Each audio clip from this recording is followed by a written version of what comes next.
Hello mga ka-farmer, share ko lang ang video ito sa inyo. Meron akong inahing baboy, 3. Ito mga ka-farmer, parang mga anak na. Yan, baka mamayang gabi. At saka meron na rin akong nanganak. Yan mga ka-farmer, kaso lang konti lang kanyang anak, 6 na piraso, pero malalaki. At saka masigla, mataba na yun. Yan mga ka-farmer, 6 na piraso, mag 16 days pa lang yan mga ka-farmer, pero medyo malalaki na yan. At saka meron din akong bagong panganak mga ka-farmer. Ito mga ka-farmer, 3 araw na nga ngayon siya nanganak. Meron siyang anak na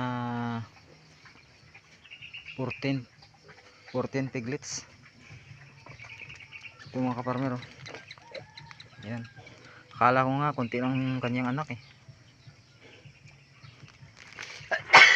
excuse. Malaking tulong, biyaya to mga ka-farmer. Yun, nalusog.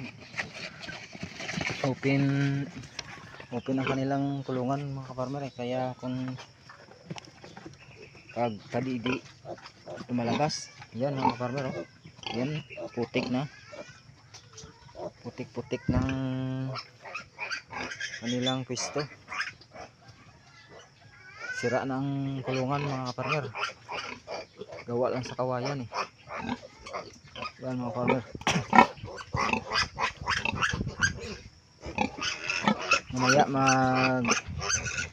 i-inject ako ng vitamins na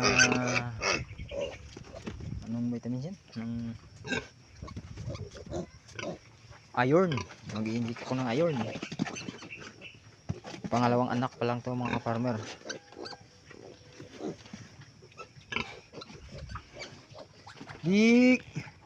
Dik